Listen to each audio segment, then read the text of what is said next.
خبزة كسرة خبزة في بيت عائشة رضي الله عنها، لما رآها الحبيب المصطفى وقد ألقيت قال: أحسنوا جوار نعم الله، أحسني جوار نعم الله، فإنها ما ندت من قوم ثم عادت إليهم. إن الموت بالرصاص أهون وأرحم من أن يموت الطفل جوعا، لأن الذي يموت جوعا يموت بالتدريج ويدب إليه الموت، أوله صراخ من الجوع، ثم بكاء، ثم أنين، ثم الجائع يخفت ولا يبقى فيه إلا عين ويد خائرة، ثم تسكن نفسه وينقطع أنفاسه.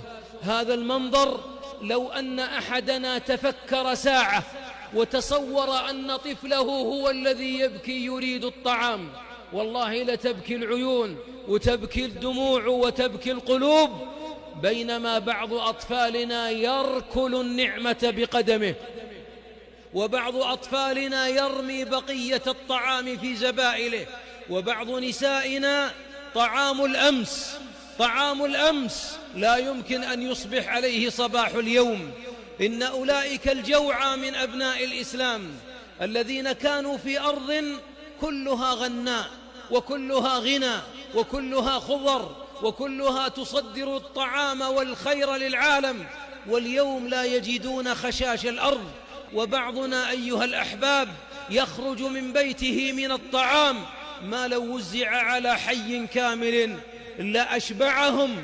لتسألن عن هذا النعيم قالها محمد عليه الصلاة والسلام عليه لما استضافه هو والصديق والفاروق، صحابي أنصاري، ذبح لهم وأروى لهم ماء وقطع لهم عذقا، فأكلوا من العذق ونهسوا من اللحم وشربوا من الماء، ثم أقسم عليه الصلاة والسلام: لتسألن عن هذا النعيم.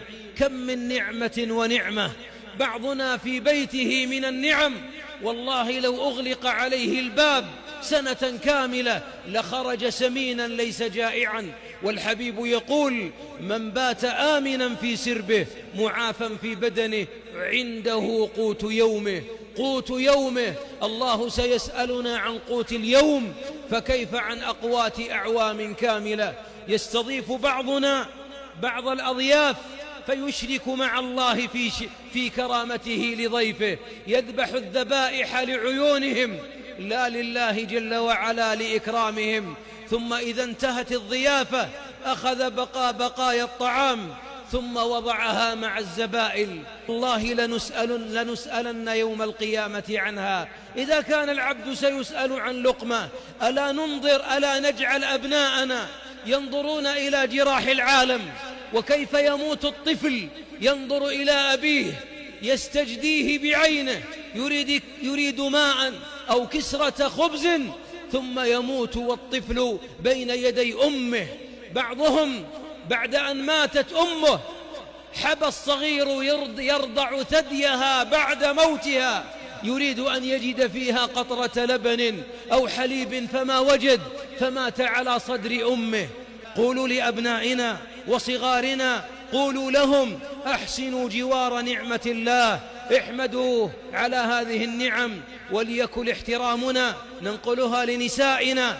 والمرأة مسؤولة عن مال زوجها